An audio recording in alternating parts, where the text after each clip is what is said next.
it felt like the weight of the world had, one, been dropped off my shoulders, and two, it really shifted me from a place of using food as a tool to get my body to a certain place to using my food as a tool to meet my body where it was and take like exquisite care of it.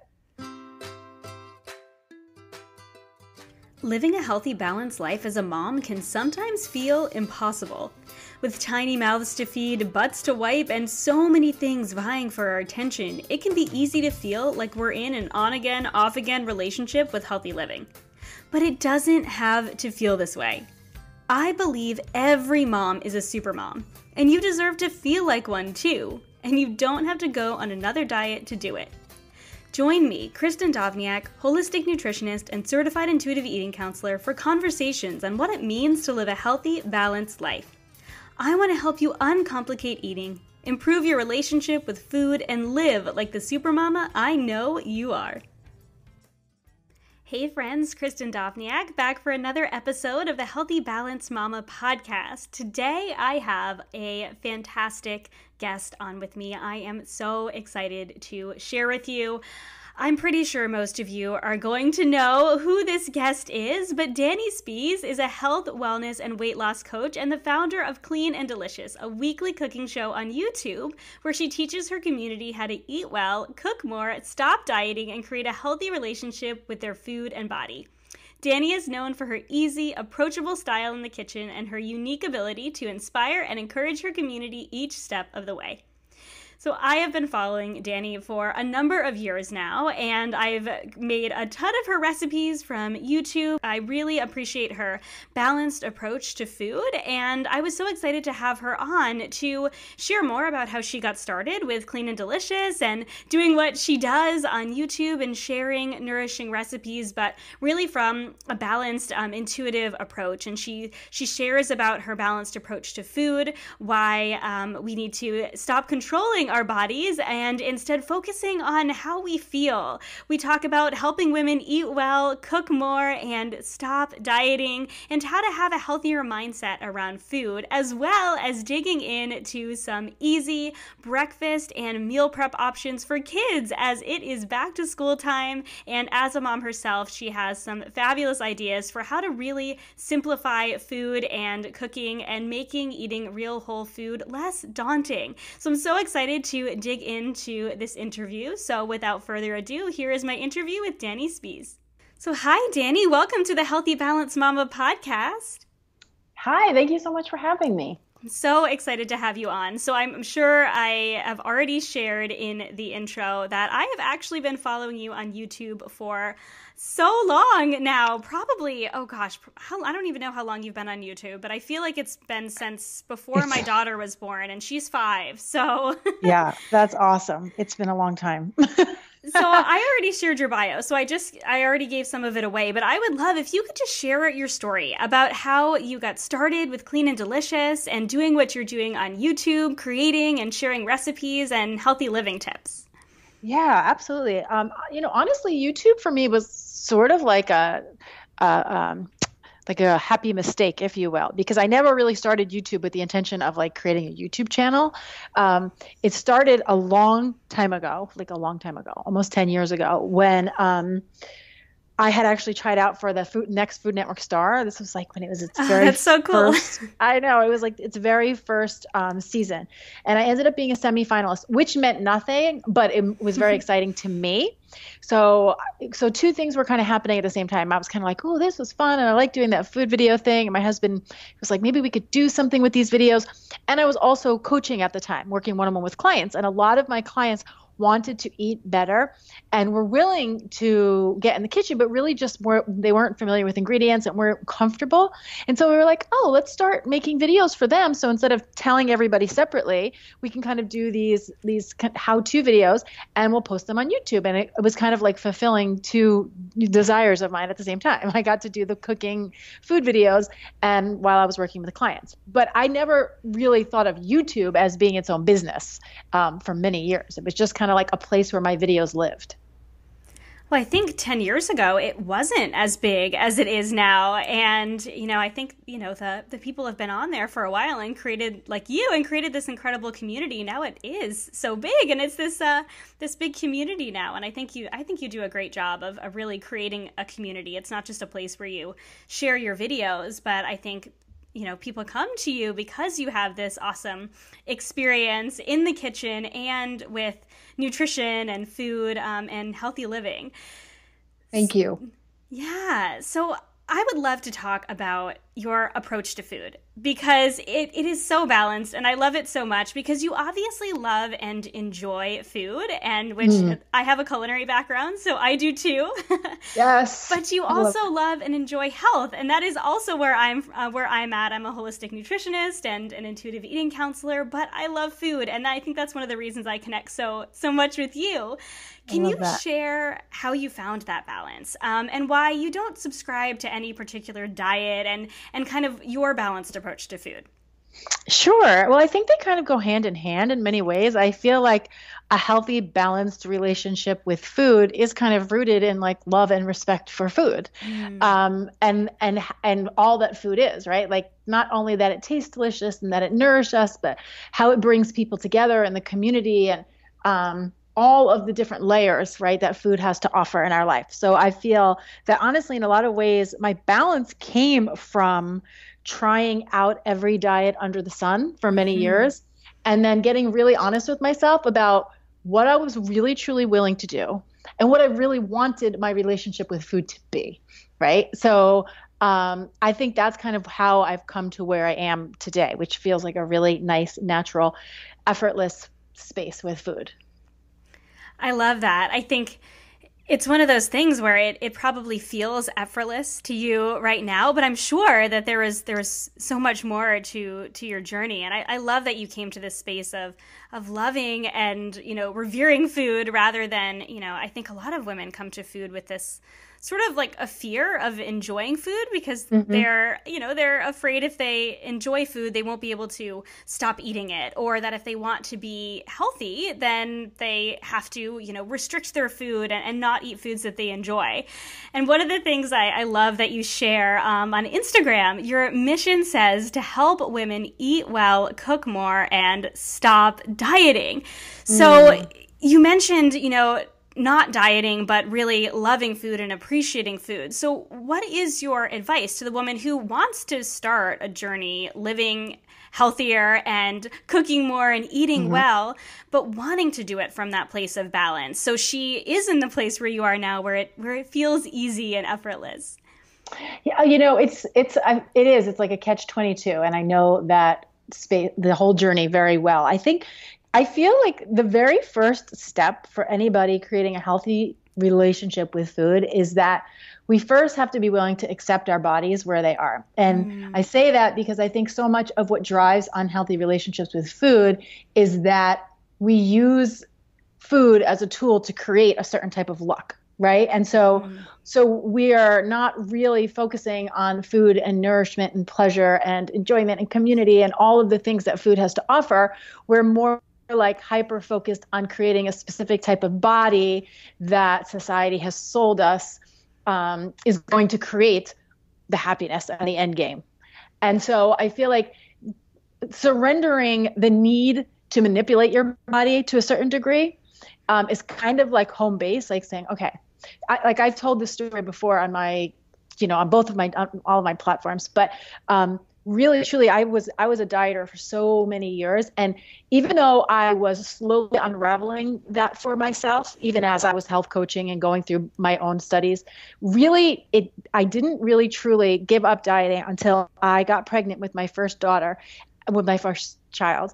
And I realized that it was the first time in my life that I felt like I had permission to be in the body I was in, right? Because we were supposed to be bigger. We were supposed to get thicker. We were supposed to grow. I felt like it was okay to be in my body. So for the first time, instead of me trying to manipulate food to try to get my body to look a certain way, I felt like, ooh, I just got to take really good care of my body. Like I just have to take really good care of me and my baby. And it was a total shift for me because I was like, whoa, it felt like the weight of the world had, one, been dropped off my shoulders.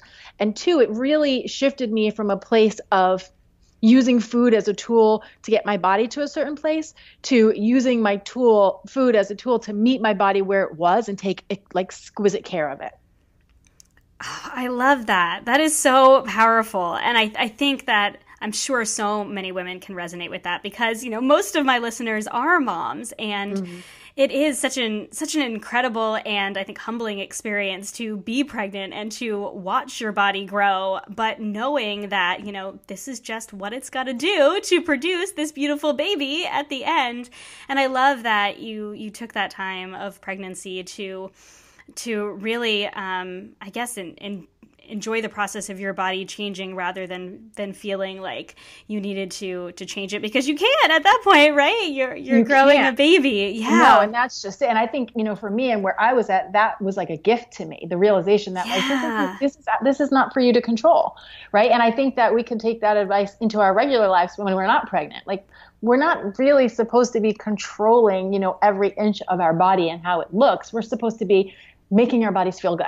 Right. And so that's what I try. Like when you think of like someone who's at the beginning of a journey, I think, focus on each day and making decisions that make you feel good, because feeling good day after day after day, that builds momentum. And then weight and physical appearance and things like that, they all kind of become a byproduct to feeling good. Right. And that doesn't mean just because you feel good, you're going to be a size 4. That's not what I'm trying to say. But what I do think is that we think being a size 4 is going to make us feel good. Right. But it's kind of like the reversal. It's like show up and feel good and then let your body land where it lands. Absolutely. Oh, I love that. I really, really hope the woman listening really hangs on to that and listens to that, because I think that, the society that we're in, I could go on and on about that, really makes us feel like we have to fit into this certain mold, and that is our goal rather than the goal of feeling good. And I agree fully with that. It builds upon itself, or your habits build upon themselves when you are simply focusing on how can I make my body feel good. And it will fall into this place. I think so many women are afraid to let go of that control and just allow their bodies to be. But when they do, and we're focusing on how we feel, our bodies do fall into place. That's so beautiful. They do. And I think it is important to note, like, just because they fall into place does not mean they fall into the perfect body. Yes. Right? It's like, and that knowing that, like, we give way too much power and way too much credence to the idea of like what a perfect body brings to us. Like it doesn't bring us anything other than a certain look. Right.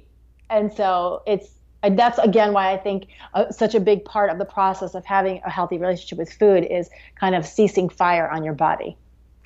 Yes, totally. I think that's so, so important because, like you said, until we do that, we can't really develop that healthy relationship with food. Because, like you said, like just having that body isn't going to do anything for us. We have to actually feel good in that body. If we're suffering to be in that body, well, then we're not going to be actually enjoying our lives. And especially as moms, where we have so many things vying for our attention, we need to feel good and we need to have energy. And if we're constantly, trying to control our food and control our bodies, that's almost impossible. It's so true. So I want to dig a little bit more into this mindset piece because that is one of the things I love. You create these incredible recipes and you share these incredible healthy living tips on your YouTube channel and on Instagram, but you also do these Q&As often, and they are so powerful. And one of the things you said that really stuck to me was that how we think about the food we eat is often more problematic than the food itself. Can you dig into this a little bit more and the power of a healthy mindset around food? Yes, I would love to. So, when I think of health and I think of wellness, right, I think of it as like a circle, like a pie, like a pizza pie, right? And there are so many different things that feed our bodies into a healthy space. And yet most people want to focus on is what's on the plate, right? We think that that's the only thing that creates health. when it really is, what are you listening to? What are you reading? Who are you spending your time with? How are you finding play and pleasure? Do you have a connection to something greater in your life? I mean, there's so many different levels of nourishment in our life. It's not only what's on our plate, but we get very minutia, very focused on the food. And then I feel like we get so needy to control everything that is going into our body. And so when that happens, we stress over, did I eat too many carbs today? Oh my God, I ate sugar. Oh my gosh, there was white flour in that, right? And we have all of these thoughts that create stress in the body. So even if you are eating something that maybe doesn't have a ton of nutrients or doesn't have a ton of antioxidants or vitamins or minerals in it, if you were to just eat it, enjoy it, receive the pleasure that it's there to give you, because I always say if the food isn't giving you some type of fuel or nutrient-dense nourishment, then it's really there for pleasure. And so the worst thing we can do is not receive the pleasure that it's there to offer, right? So we're not eating a donut like to be our, like, what's the word I'm looking for? We don't eat a donut for the vitamins and minerals in it, right? But we eat a donut because it tastes good. Mm-hmm. So it's so important that when you eat the donut that you receive the nourishment that a donut has to offer you. And that nourishment is called pleasure, right? The pleasure of eating that donut. But we block ourselves from the experience because we get caught up in our minds, judging and critiquing and thinking we should do this better or eat less of that or more of this. And I feel like what happens at the end of the day is the toxic thinking creates a level of stress in the body that would be a lot more toxic or harmful to the body than just eating the donut and moving on. Oh, yes, it makes so much sense. I love that. And that is why I wanted you to share more about that, because I think that is so powerful. I love that you shared that, even donuts have, nutrients in them, but it is the nutrient of pleasure, because food is so much more than just the nutrients. And I think so many moms that come to me and come to, this space of wanting to live a healthier life do get so focused on those nutrients and like what is the healthiest possible thing I can eat. But if we never allow ourselves pleasure, then it's impossible to find a balance, because we end up swinging from one side to the other. And I think you present a really beautiful place of balance when it comes to food, and sharing these really simple ways to create delicious, healthy recipes, but also like, hey, tonight my family's going to have pizza, and it's no big deal. I love that. Yeah, and I think too, it's like a lot of times too, that thinking, that like self-critical, toxic thinking often drives overeating, right? Mm-hmm. Because that drives the all or nothing mentality, that drives the, I already ate something bad, so I might as well eat all the bad things today, or, and that can send someone into like a downward spiral, which could last, a day, a week, a month for some people before they kind of go, okay, now I'm going to quote unquote eat healthy again, right? Whereas if you just left your mind out of it, you would just keep moving. You would just keep moving forward. Yes. Yeah. We end up swinging to extremes rather than finding this kind of middle mm-hmm. ground. Yeah. Which, like we talked about before, it can sound easier said than done, but I think a lot of it is just focusing on that mindset, letting go of the control over our bodies, the control over our food, and focusing on how we feel and having that drive the choices that we make around food. And sometimes the choice is the donut, and sometimes the choice is, the healthy, salad or whatever. Salad's always the healthy example, but there's so many more healthy foods than salad. I know. I appreciate that so much. That's so great. And I think that having a healthy mindset around food as moms is so important to pass on to our kids too, because we are their first example of how we react around food. And if we are only allowing the healthiest foods, we can still have them cook with us in the kitchen and enjoy being in the process of creating healthier foods. But if we never show them the pleasure of enjoying all types of foods, then it's hard for them to have that balance too. So I think that can be really, really powerful. Yeah, it's such a good point. So true. So on that note, I wanted to switch gears a little bit and chat about kids and families. You have two adorable kiddos, and your daughter is so adorable. She is your mini you. I'm sure everyone tells you that, but I love whenever she pops up on Instagram I think she's been on your channel too? Yeah, she does both. Yeah. Yeah, that's so fun. That's awesome. So I am wondering what your tips are as a mom and a health coach and someone who, shares all these delicious, healthy recipes in encouraging kids to enjoy more real whole foods. Yeah, well, the few things I would say the very first one, it's so cliche, but it's so true. It's just, it's what you create the home base to be. It's what they're seeing most of the time.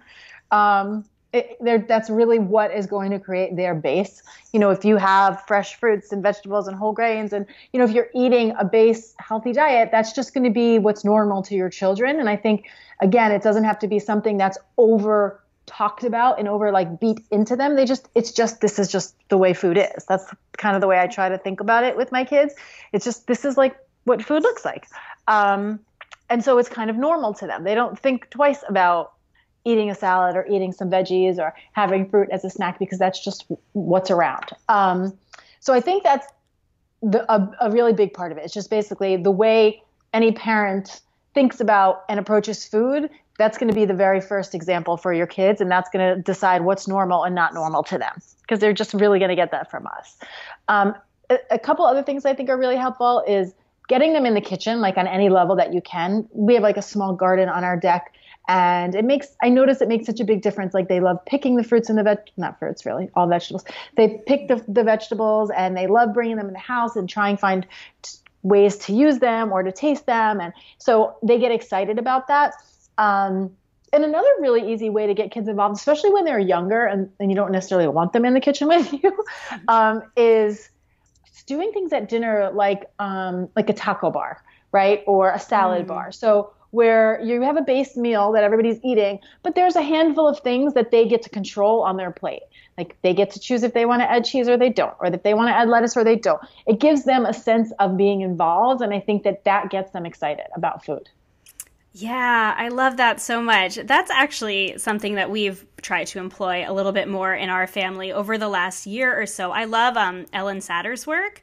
She wrote Secrets of Feeding a Healthy Family, and she has some similar tips in having the kids serve themselves at meals. So they develop that autonomy and they can make their own choices and not freaking out if sometimes they never choose the vegetable, but also, getting excited when sometimes they take extra servings of broccoli, So I love that. And that's something we've definitely tried to instill more in. And my kids are 5 and almost 2. And the 5-year-old loves vegetables, and she's always been a vegetable lover, and she eats pretty much anything. Every so often there will be something she's decided she doesn't like cheese now, which to me I don't even understand. But my youngest, she's a lot pickier. But what we try and do is we try and do things it's summertime now, so we like doing make your own salads, and so we'll have all different vegetables and a couple different proteins and cheese and dressings and things, and they can create their own. I think that's such great advice to allowing the kids some opportunity to create themselves. And I love that you also have your kids pick out some of their own vegetables. We have a little herb garden that my daughter's name is Sage, and we have sage in our herb garden, and that's one of the things that she loves to do is every dinner time it's, Mommy, what kind of herb do we need for dinner? Can you need me to go pick some herbs? We'll go pick some herbs. I love that. So she's helped me create some meals with her own herbs, and she'll go and she'll eat them. She will grab a handful of parsley and snack on it like it's like a cracker or something, which is so awesome. Fun. that is. I do think that it does. It becomes normal to them, right? They're just in the garden. They're around real food. It's fun, and food is fun. So when they have the opportunity to do that, it just kind of becomes infused into them. And too, I just had another thought too, speaking of the mentality. Sometimes I think you can I can still get triggered around food. If we're, when summer kicked off and we were at this barbecue and that barbecue and at the pool and, they're eating pizza and then they're having burgers and they're having hot dogs. And I'm like, oh my God, it's been 2 days since we've eaten anything. And I can feel all of a sudden I'll start to feel my anxiety, oh my God, we have to eat this out. And I think to myself, okay, do not project you're crazy onto your kids. Don't do it, because they are fine, and you're gonna be balanced in it half a day or in 2 days. It's gonna be fine. So a little bit as the parent, catching yourself and taking responsibility of our own crazy, and then not projecting that onto our kids' just natural rhythms. Yeah, totally. And I think a lot of us, I know that I get into the same sort of, spiral in my head sometimes too, where we want our kids to be nourished and we want to see them eating vegetables and we want to see them eating healthy foods. But there are seasons, there are weekends, there are, I know this year, 4th of July weekend, 4th of July was on a Thursday. So it was like 4th of July, we had 4th of July events, and then the Friday we had a friend's barbecue, and the Saturday we went away, and the Sunday we got takeout, and I was feeling the same way. I was going, oh gosh, like my kids have eaten nothing but like, carbs and burgers for 4 days. But we do self-regulate. Like kids know how to self-regulate, and we just kind of have to allow it. And then if it's normal, then it is something where we just go back to our normal food, and they'll eat it again, and we will too. And I think that's a good reminder for the mom too, that even though we have all this knowledge and we can get a little bit crazy about things in our heads, not projecting it, but also reminding ourselves that we'll go back to it. We will get back into our routine, because when you've developed that routine, it's a lot easier to get back into it. Yes, I totally could not agree more. So when this podcast is released, it is going to be back to school time. So I wanted to see if you could share your best tips for easier school mornings in the breakfast department especially. Maybe some favorite quick grab-and-go recipes, any of your breakfast tips. And I will tell you that this is a little bit of my own question, because my oldest is going to kindergarten this year. So this will be our first experience going back to school, but I figured other moms could benefit too. Oh, I love that. So exciting. Well, the first thing I think is I could definitely name, and I will name a few easy breakfasts to go to, but I think what's important is that you as a family, or with yourself and your child, you choose 2 or 3 breakfasts that your child enjoys, that it's easy for you to make, and that you can have the ingredients on hand, so that in the morning, like you don't get decision overwhelm, so that it's like, would you like eggs? Would you like oatmeal? Or would you like a smoothie? Right? And that, okay, if I make a smoothie, I'm just going to pull out the blender, and this is the smoothie we like to make, or I'm going to make some scrambled eggs and pop in some toast and give them some fresh fruit. It takes 5 minutes. Or I'm going to whip up a bowl of oatmeal. Again, 5 minutes, and you're comfortable making all those things, and that these are foods that the kids like. And I think being able to give them options and like a little bit of variety, but within a parameter. Yes. So that it doesn't feel like, you're in the morning, like, oh my God, like what, can't even, what's even a breakfast option, So really just getting clear on 2 or 3, keeping it really simple, breakfasts that that you enjoy, or that your child enjoys, that you can comfortably make in a reasonable amount of time in the morning. I think kind of just having that mental preparation is more than half the battle. And then when you're comfortable doing that, then of course, after a few weeks, you can switch it up a little bit, and play with different ideas. But some of the favorites in our house are, just like I just said, morning smoothies, which, my go-to smoothie for my kids is always half of a frozen banana with whatever type of frozen berries like they choose that day, a big handful of baby spinach that's pre-washed. I always have that in the refrigerator. I usually put like half a scoop of protein powder in their smoothies, and then some almond milk. It's like the world's fastest smoothie. And then if they want chocolate, we add cocoa powder. If they want it to be strawberry, we'll use frozen strawberries. But we kind of always base it off of that, the banana, the almond milk, and the spinach, and then kind of build from there. I love that. It's so simple. I love your mindset around mornings, because I think it can be, like you said, really overwhelming to be like, oh gosh, I have to feed them before they go to school every morning. And we want to make sure that, we're nourishing our kids, but mornings can be crazy. And having those options, I love that advice. I think that's great. I think that'll be really helpful for the mom listening who feels overwhelmed by breakfast time. And you can even write them on hang them on their fridge and write them. So even if you are having a morning where you feel like you're scattered, you can just look at it and be like, oh yeah, these are the options. And just keep it really easy for yourself. And then you can add them to your grocery list too. That's one of the things I love recommending to moms, are like, what are the things that you know that you're going to need every single week? Have that as the start to your grocery list every single week. So if you're making those smoothies, you make sure that you've always got bananas and berries and almond milk and spinach. So you're not like, oh, this is on my option list, except we don't have any of the ingredients on hand. If you're buying them consistently, if you have those as your go-tos, you've always got eggs and toast, and you've always got spinach and berries. So Yes, Yeah. exactly. And I think I think sometimes, especially in today's day and age with like all of the information out there and everything we're taking in all the time, like everybody thinks we all have to have these Pinterest lives. And I think that there's something to be, I mean, I really do think whenever you're doing anything long term and sustainably, it's usually very simple, doable things. Yes, yeah, it is. It's all about getting back to those basics in food or, yeah, in any area, and really simplifying things makes life so much easier. 100%.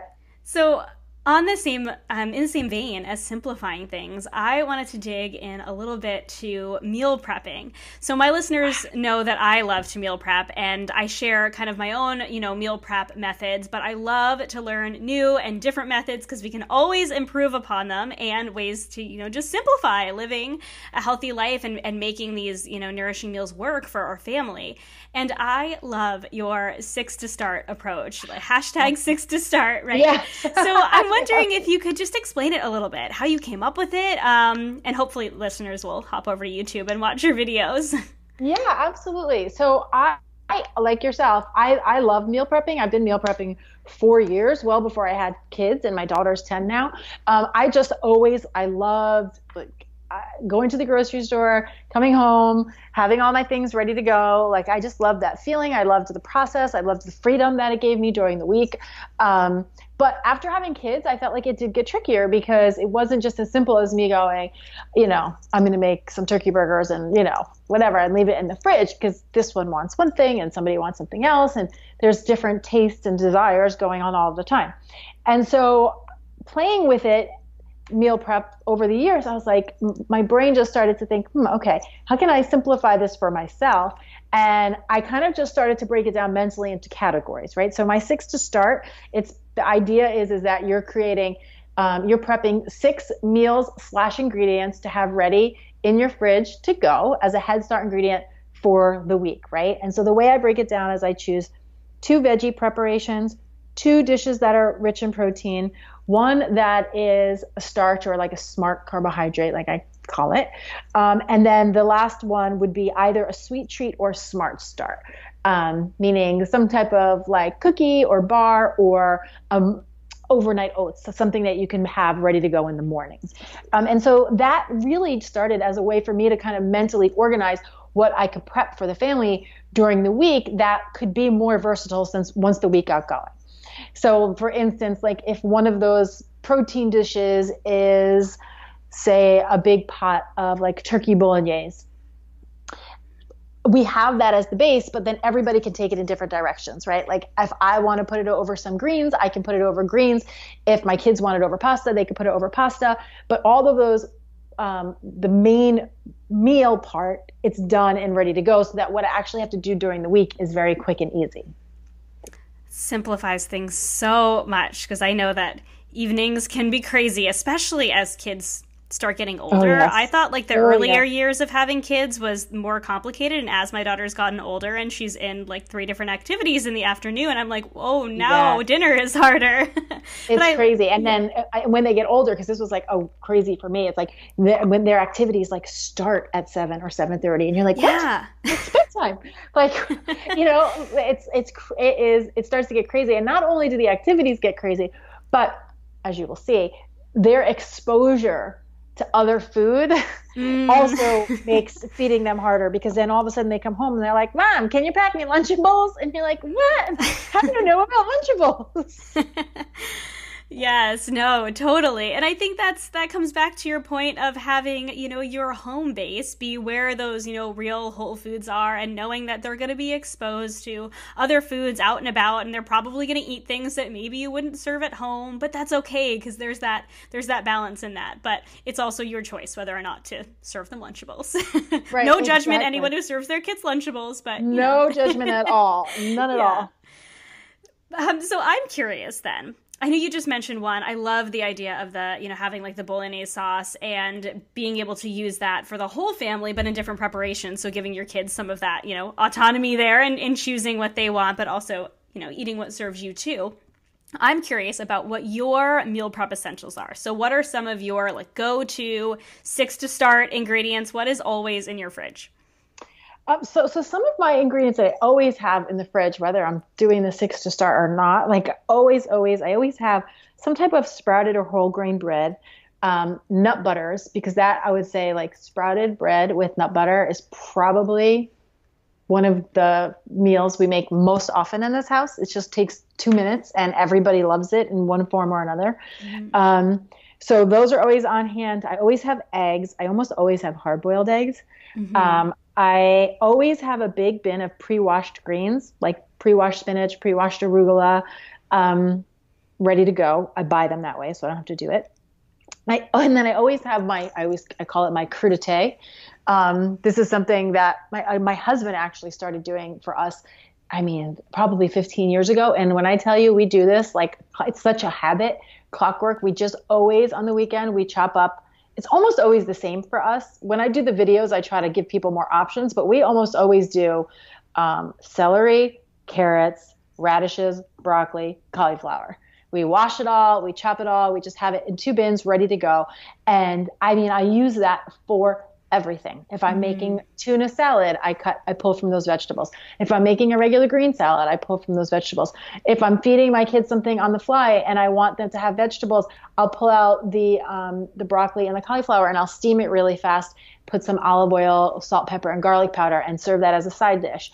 Or I'll pull out the carrots and the celery and serve it to them with hummus. If somebody wants an omelet, I'll pull from that in the morning and chop it up. I just use that as like the bin to build off of. I just put it in everything all week long. And even at night, like if my kids want a snack, they know like after dinner, it's always like you can have carrots and celery or you can have an apple. Like that's it. I'm not making anything else. Popcorn every once in a while. But and I don't do that I do that because I'm just like it's just easy. And if you just want something that's like just for the crunch, it's just having it there is so convenient and we use it for everything. It's such a good, simple tip. We do something very similar. We always have some sliced vegetables in the fridge, and my older daughter knows that she can go in and take them whenever she wants them. And she's not a huge veggie snacker. She's more into fruit, but my husband loves it because he grabs them for work, and he would not make himself a single vegetable just because he's not the cook in our family, and chopping vegetables just sounds too hard for him. In the morning, and I mean it is, he's trying to get out the door to go to work. I work from home. He works outside of the home. And so he loves having some vegetables on hand too. But I love also we typically do like the carrot, celery, or peppers or something. But I also love having something that you can steam up ready to go too. Because it just takes one step away. And when they're ready to prepare, that you're a lot more inclined to make the vegetable than, I have to take the broccoli out and cut the stem off and chop it 100%. 100%. I personally love salads, and I always joke and say that I'm almost always willing to eat a salad, but I'm not always willing to make it, which is where, meal prep comes in, because when it's in there and it's ready to go, 90% of the time I'll choose it and want it and enjoy it. But if it's not, then we're talking a whole other story. Right. It's about creating that convenience for yourself so that you can eat the food that you desire and is satisfying, but is also going to nourish you. But you have to have it on hand, or it is easy to just grab whatever, or just grab that, toast with almond butter, which is a go-to in our house too. And there's nothing wrong with that, but it's nice to have some veggies on hand too. So true. So we cannot forget your delicious recipes over on Clean and Delicious on YouTube. Our family, or me mostly, I'm obsessed with your matcha balls. They're energy balls. They're so good. And my daughter loves them too, but I have to try and contain her with them because she'll eat 6 energy balls, and I'm not sure how much caffeine is actually in a matcha ball. Well, my husband is actually half Japanese, and I'm convinced it's in her genetics that she loves all of these really cool, different foods that Americans aren't necessarily inclined to eat. She loves matcha, she loves green tea, and she really loves seaweed and any form of sea vegetable. That's a complete aside, but she loves them. We all love the matcha balls. So I'm curious about what you think the woman listening, knowing that, you are, the ultimate home cook, what do you think the woman listening needs in her kitchen to create nourishing recipes? I will say the very, very first thing that every woman needs to have in her kitchen is one good knife and a nice big cutting board, and not just have a good knife, take the time to learn how to use it, because if there's any tip that will save you time in the kitchen and make cooking more enjoyable, it would be using your knife properly, because it makes everything so efficient and enjoyable. So I would say that is definitely my number one. Like, if you don't own a good knife and you don't have an idea of how to use it properly, just take a little bit of time. It'll take you, a few days to get the hang of it, and really try to get that down for yourself, because it's a game changer. A few other tools that I love having on hand, I think everybody helps. Rimmed baking sheets. I feel like I use rimmed baking sheets for everything. If you want to roast something, if you're prepping food and you can kind of get all your ingredients in one place, so it's kind of ready to roll when you're ready to make the ingredients. Some basic pots and pans. And again, it's funny because I feel like really, I'm not a big fan of saying go out and buy a big set. I think we all just need a few basics, like a 10-inch and a 12-inch. An 8-inch, I would get an 8-inch nonstick saute pan that's just like your egg pan. And then a 12-inch saute pan. Those two pans, you're good to go. You get one smaller saucepan, 2.5 quarts, and then maybe a nice big one, like 5 or 6 quarts. It's really all you need, really the basics. Unless you're like cooking for a lot of people all the time and you need to have a lot of pots and pans going on the stove, you'd be surprised at how little you need to have a really efficient kitchen.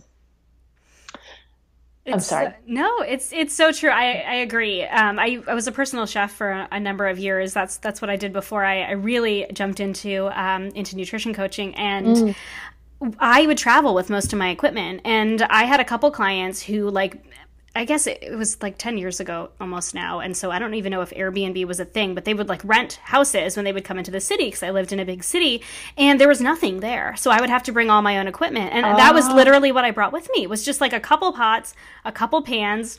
Sometimes I would lug my Vitamix with me, depending on what they wanted, because it was all nourishing, real food.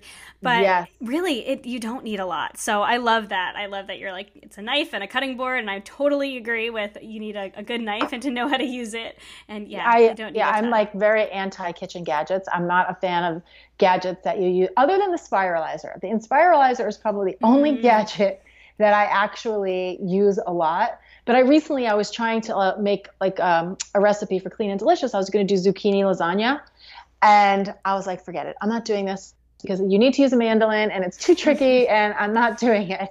And so as much as I want to make zucchini lasagna, I'm not making it because I don't want to deal with a mandolin. I don't love using a mandolin either. I remember being so nervous to use it back in culinary school, and I've never purchased one. I've never used one.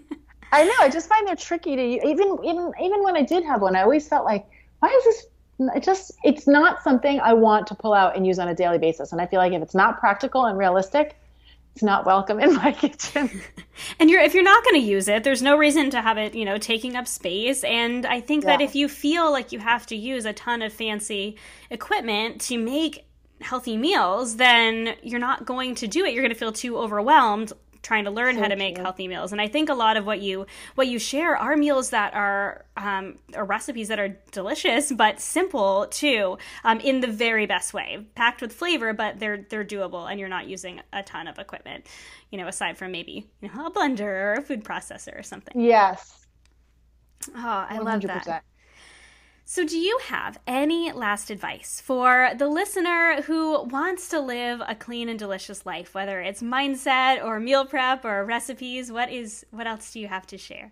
Yeah, I would say mostly to be easy with yourself. Don't think that you need to have it all figured out yesterday. Remember that it's a journey and it's a practice, and it's one small step at a time. And I like the practice of thinking, okay, I'm going to practice this one thing until it becomes a habit, right? Like we were talking about the breakfast, right? Like get that to where you're not thinking about it anymore, and it's just what you do, and then play with adding something new, and know that like there's no race to the finish line, and this doesn't all have to happen yesterday. And like a mantra that I really love to correct my brain when it tries to think in a negative way. So if you noticed yourself beating yourself up or being hard on yourself, I love just saying to myself, you're doing a really good job. You are doing a really good job. And I just say it. I just say it like a loop in my head. And I think it's really surprising how much you can steer yourself in a positive direction by just having your own back and saying things to yourself that are like kind and easy and encouraging. It keeps you out of the rabbit hole, and it just kind of keeps you steering on a path of ultimate health and wellness, in my opinion. Yes, there's definitely a mom listening who needed to hear that they are doing a good job, and it is okay to tell themselves that they are doing a good job and to remind themselves that they're doing a good job, just to stay in that positive mindset. That's beautiful. I mean, because even the fact that we think about it this much, in my opinion, is proof enough that you're doing a really good job. Yes, yeah, that you care. Yes, exactly. Yeah. So I have 3 final questions that I like to ask my guests just for fun, because I love food and I want to present food in a way that is joyful and, like we talked about, is, both pleasurable and nourishing to our bodies. So the first one is, what is your favorite thing to cook? My favorite thing to cook, it's less of a meal and it's more of, because so much of what I cook is, for work and it's planned out. So what I love is when I can just go in my refrigerator and get to just make food with whatever's in the refrigerator. So a recipe-free, not necessarily cohesive, just playing with all the pieces kind of meal. That's like my favorite thing to do. And it's one of my favorite type of evenings too. I love that. So fun. You get to be creative. Exactly. It's like play. It's like play to me. I love that. So the second question is then, what is your favorite thing to order or have someone else cook for you? So I feel like nobody else cooks for me.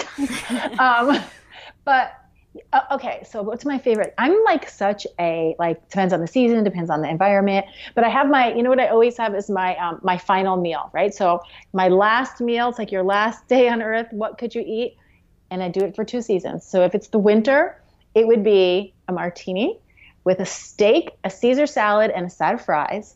And if it's the summer, it would be oysters with Chardonnay, a big Greek salad, and a side of fries. So good. I love that you've thought this out and you have like the drink pairing and you have everything. Oh my gosh, both of those meals sound delicious to me. I think them through. I think about these things, Kristin. That is awesome. So my last question for you is that we talk a lot on the podcast about finding your beautiful balance. So going beyond this, obsessing over food and finding nourishment and pleasure in food and in life. So what does your beautiful balance mean to you?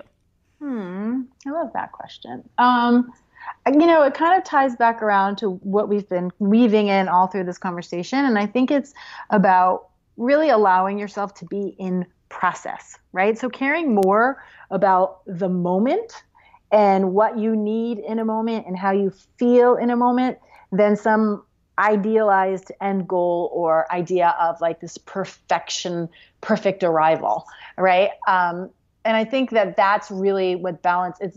It's the practice of being out of your mind and present in a moment, and then allowing yourself to feed yourself whatever it is that's really going to create the most nourishing, enjoyable experience in any given day or moment.